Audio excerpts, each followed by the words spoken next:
السلام علیکم۔ پھر دوسرے دن یوسف صلاح الدین نے زخمی بدماشوں کا بیان لینے کے بعد امیر فوزی کے نام پر حکم جاری کر دیا کہ وہ فوری طور پر کوتوالی میں حاضر ہو جائے۔ امیر فوزی نے گھبرا کر دیوان ابو سالم حمام سے رابطہ کیا۔ دیوان نے مسکراتے ہوئے اپنے اوباش دوست سے کہا، تمہیں کوتوالی میں حاضر ہونے کی ضرورت نہیں۔ یوسف صلاح الدین نوجوان ہے، اسے نیا نیا عہدہ ملا ہے، اس لیے سلطان کو اپنی کارکردگی دکھانے کی خاطر احمقانہ حرکتیں کر رہا ہے، مگر اسے نہیں بھولنا چاہیے۔ وہ بہرحال میرا ماتحت ہے، میں یوسف صلاح الدین کو یہ اجازت نہیں دے سکتا وہ میرے ہوتے ہوئے تمہارے گریبان میں ہاتھ ڈالے۔ میر فوزی مطمئن ہو کر اپنے گھر چلا گیا۔ ایک بددیانت افسر ایک بدکار امیر کو پناہ دے چکا تھا۔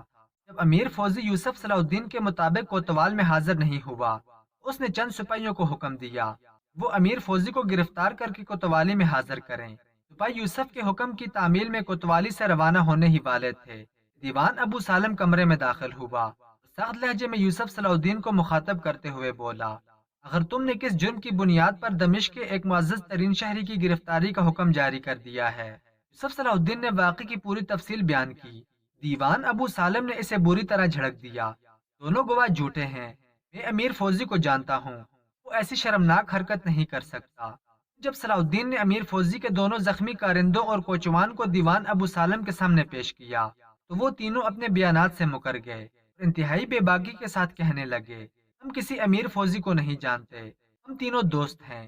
4 دن پہلے رات کے وقت ہم اپنے گھروں کو واپس جا رہے تھے، اچانک پیچھے سے ہم پر کسی نے حملہ کیا، ہم دونوں بری طرح زخمی ہو کر زمین پر گر پڑے۔ ایک دوست حملہ آور کی تلوار سے محفوظ رہا۔ صلاح الدین بڑے ضبط و تحمل کے ساتھ اس جھوٹی داستان کو سن رہا تھا۔ پھر کوچوان نے اپنا بیان جاری رکھتے ہوئے کہا، حملہ آور فرار ہو گیا۔ پھر یکایک کوتوال صاحب آ پہنچے، ہمیں سیدھے کوتوال لے گئے، ہماری مرہم پٹی کی، پھر ہم سے کہا کہ امیر فوزی کے خلاف گواہی دیں۔ مجبوراً ہمیں ایسا کرنا پڑا، ورنہ خود ہماری جانیں خطرے میں تھیں۔ صلاح الدین ابو سالم حمام کی چال کو سمجھ گیا تھا، اس نے اپنے اثرات کو استعمال کر کے تینوں مجرموں کو بیانات بدلنے پر آمادہ کر لیا تھا۔ نتیجتاً صلاح الدین نے مجرموں سے کوئی جرح نہیں کی، بلکہ براہ راست دمشق کے دیوان کو مخاطب کرتے ہوئے کہا، میں اس واقعے کا نہ صرف عینی شاہد ہوں بلکہ وہ حملہ آور بھی ہوں جس کی تلوار سے یہ دونوں بدکردار زخمی ہوئے تھے۔ یہ کہتے کہتے صلاح الدین ایوبی کی آواز بلند اور سخت ہو گئی تھی۔ پھر اس نے کوچوان کی طرف اشارہ کرتے ہوئے کہا، اور یہ کذاب میری شمشیر سے اس لیے محفوظ رہا، اس نے میرے پیروں پر سر رکھ کر جان کی امان طلب کی تھی۔ یہ تینوں اپنی زبانیں بدلنے پر کیوں مجبور ہوئے ہیں؟ مجھے یہ راز جاننے کی کوئی ضرورت نہیں۔ میر فوزی کو مجرم ثابت کرنے کے لیے میری تنہا گواہی کافی ہے۔ ایک نوجوان افسر کی یہ جرأت مندانہ گفتگو سن کر دیوان ابو سالم برہم ہو گیا۔ میں تمہاری شہادت کو کس طرح معتبر مان لوں، جبکہ امیر فوزی سے وہ جرم سرزد ہی نہیں ہوا، اس کی گرفتاری کا حکم بھی شرعاً ناجائز ہے۔ گرچہ صلاح الدین بے پناہ قوت برداشت کا نوجوان تھا، لیکن دیوان ابو سالم کی غیر منصفانہ اور جانبدارانہ گفتگو سن کر مشتعل ہو گیا اور انتہائی تند و تیز لہجے میں دیوان ابو سالم کو مخاطب کرتے ہوئے بولا، میں آپ کی عمر اور مرتبے کا احترام کرتا ہوں، مگر مجھے شرعی اور غیر شرعی کا فرق سمجھانے کی کوشش نہ کریں۔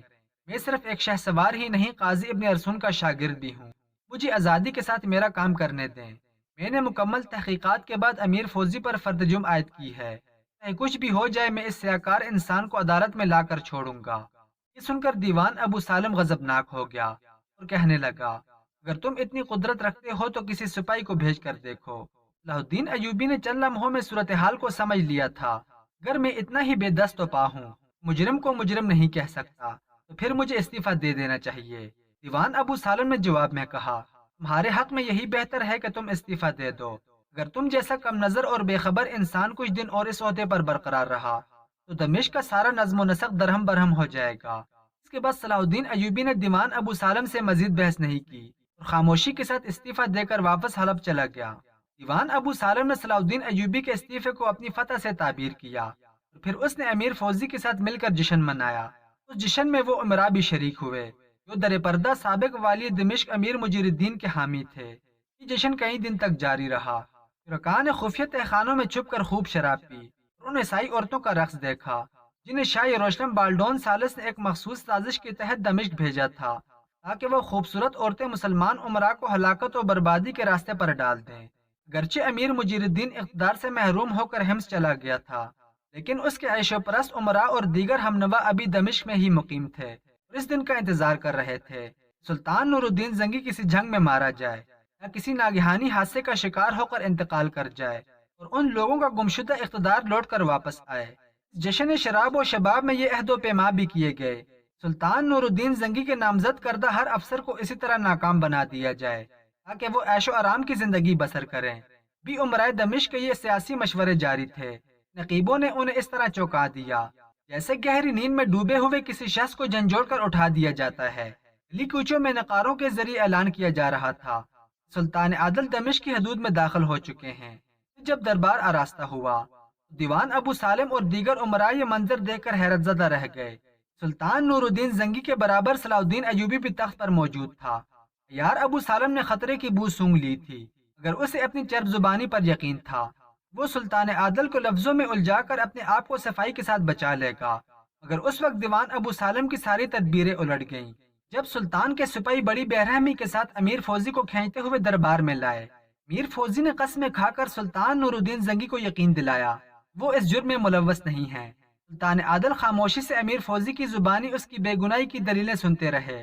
پھر ان ستم رسیدہ ماؤں اور باپوں کو سر دربار پیش کیا گیا جن کی لڑکیاں امیر فوزی کی ہوس کا شکار ہو چکی تھیں۔ اس کے بعد سلطان عادل نے امیر فوزی کی سنگساری کا فیصلہ سنا دیا۔ اس کے ساتھ ہی اہل دربار کو مخاطب کرتے ہوئے کہا، دمشق کے ہر گلی کوچے میں اسلام کا یہ حکم پہنچا دو، ہر گناہگار کی یہی سزا ہے۔ پھر سلطان عادل کے حکم پر دمشق کے ایک طویل و عریض میدان میں ہزاروں مقامی باشندے جمع ہوئے۔ سلطانی سپاہی امیر فوزی کو کھینچتے ہوئے میدان میں لائے۔ وہ ہوسکار امیر بچوں کی طرح دہاڑے مار مار کر رو رہا تھا اور گداگروں کے مانند سلطان عادل سے اپنی زندگی کی بھیک مانگ رہا تھا۔ سلطان نور الدین زنگی کے حکم پر وہ مظلوم باپ ہاتھ میں پتھر لیے آگے بڑھے جن کی معصوم بیٹیاں امیر فوزی کی ہوس کا شکار ہوئی تھیں۔ پتھر برسنا شروع ہو گئے۔ تھوڑی ہی دیر میں امیر فوزی اپنے خون میں نہا کر ہمیشہ کے لیے خاموش ہو گیا۔ دوسرے دن پھر دربار آراستہ ہوا۔ سلطان عادل نے امیر مجیر الدین کے امراء کو مخاطب کرتے ہوئے حکم دیا، میں نے تمہیں اس امید پر چند روز کی مہلت دی تھی شاید تم تائب ہو کر سیدھے راستے کی طرف لوٹ آؤ، مگر اب یہ ممکن نہیں رہا، اس لیے اپنی تمام تر خباستوں کے ساتھ دمشق سے نکل جاؤ اور اس سرزمین کو پاک کر دو۔ پورے دربار پر قبرستان جیسا سناٹا طاری تھا۔ ہر شخص کے چہرے پر خوف و ہراس کی پرچھائیاں لرز رہی تھیں اور کوئی نہیں جانتا تھا کہ اگلے لمحے اس کا کیا حشر ہوگا۔ سلطان عادل کے ہونٹوں کو جنبش ہوئی اور کہا، تمام عیسائی عورتوں کو لے جا کر یروشلم کی سرحدوں پر چھوڑ دیا جائے۔ سلطان نور الدین زنگی کا دوسرا حکم تھا۔ تیسرا حکم جاری ہوا۔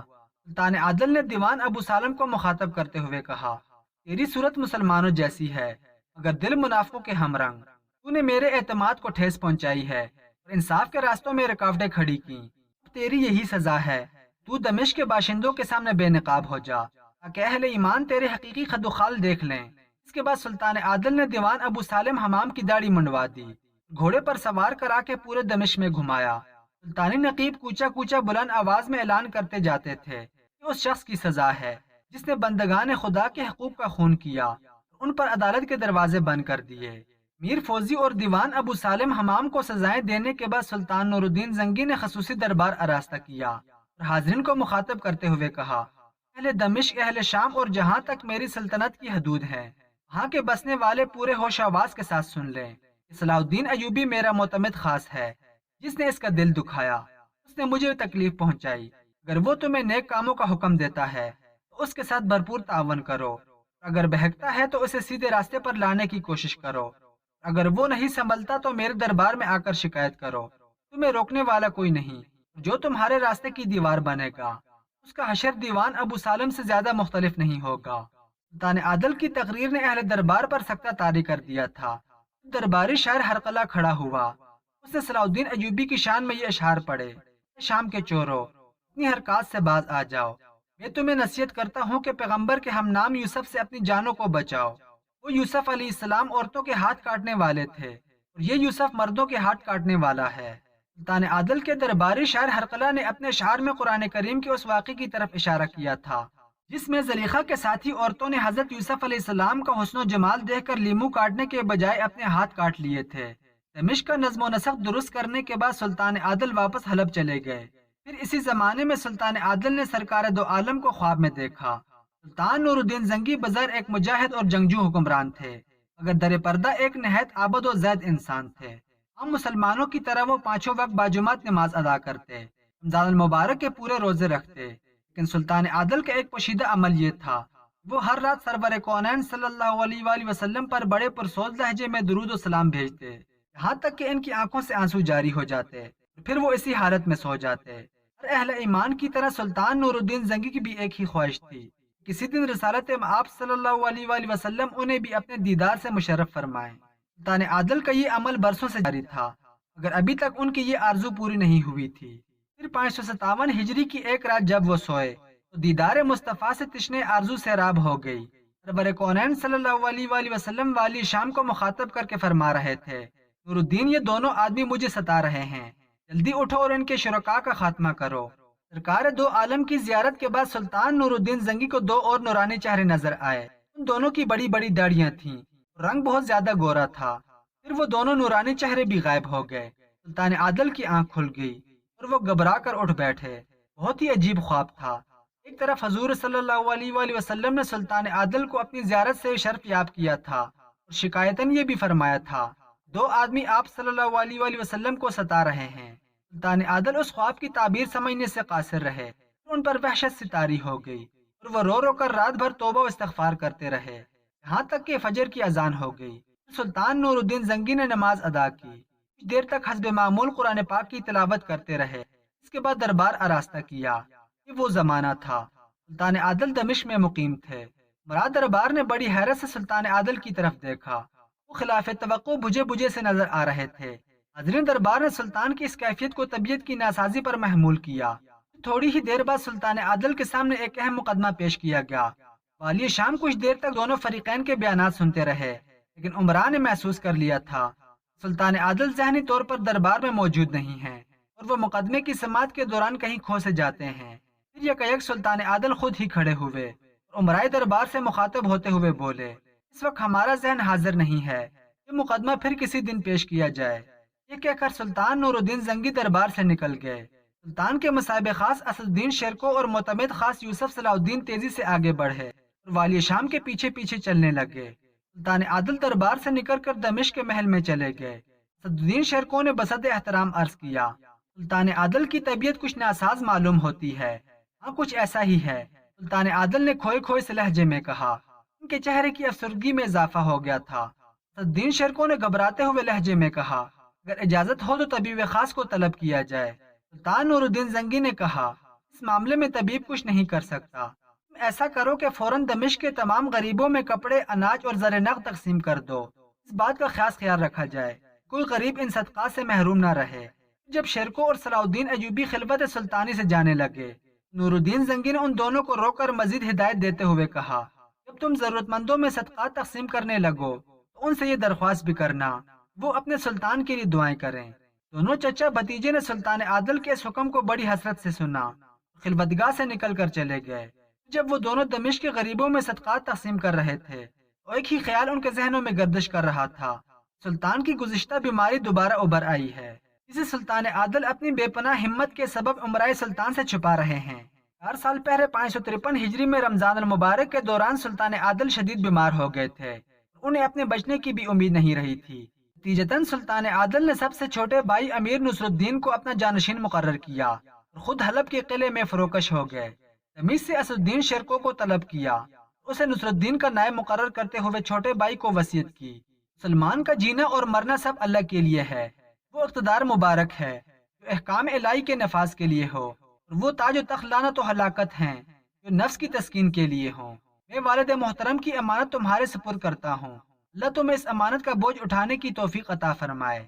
میری دعا ہے کہ قیامت کے دن تم اللہ تعالیٰ کے سامنے ایک امین کی حیثیت سے پیش ہو۔ امیر نصر الدین بڑے بھائی کی وصیت سن کر رونے لگا۔ سلطان عادل نے نصر الدین کو آخری ہدایت دیتے ہوئے کہا، تم اسد الدین شیرکو کو اپنا دایاں اور یوسف صلاح الدین کو اپنا بایاں بازو سمجھنا، یہ دونوں میرے معتمدان خاص ہیں، میں انہیں بارہا آزما چکا ہوں، ان کی ذہانت اور جنگی صلاحیتوں پر اعتبار کرنا، اللہ تمہیں ہر آزمائش میں ثابت قدم رکھے۔ یہ کہتے کہتے سلطان نور الدین زنگی بے ہوش ہو گئے۔ میر نصر الدین کچھ دن تک بڑے بھائی کی نصیحت پر کاربند رہا، پھر اس کے نفس نے سرکشی اختیار کی، وہ پوری سلطنت شام پر قبضہ کر کے اپنی خود مختاری کے منصوبے بنانے لگا۔ سلطان نور الدین زنگی کا چھوٹا بھائی نصر الدین ایک دنیا دار نوجوان تھا، ان سازشی عمران نے خود مختار حکمرانی اور عیش کشی کے ایسے خواب دکھائے، نصرت الدین ان کے فریب میں آ گیا۔ ان عمران میں امین الدین، ابو القاسم سعد الدین عثمان، حاکم قلعہ عز الدین اور محمد بن جعفری پیش تھے۔ یہ سب کے سب بذات خود عیش و عشرت کے دل دادا تھے، مگر سلطان نور الدین زنگی کی موجودگی میں اپنی ہوس رانیوں کی تکمیل نہیں کر سکتے تھے، اس لیے انہوں نے سلطان عادل کی بیماری سے فائدہ اٹھاتے ہوئے نصر الدین کو اپنا اعلی کار بنا لیا تھا۔ وہ در پردہ نصر الدین کے مکمل اقتدار کے لیے زمین ہموار کر رہے تھے۔ اتفاق سے ان لوگوں کا ایک جاسوس گورنر حلب کے سپاہیوں نے پکڑ لیا۔ جب ان کی تلاشی لی گئی، اس کے سامان سے ایک خط برآمد ہوا جس میں سازشی عمران نے نصر الدین کو دمشق پر قبضہ کرنے کی ترغیب دی تھی۔ گورنر حلب نے ایک لمحہ ضائع کیے بغیر وہ خط سلطان نور الدین زنگی کی خدمت میں بھیج دیا۔ سلطان عادل نے فوراً ہی تمام سازشی عمراء کی گرفتاری کا حکم جاری کر دیا۔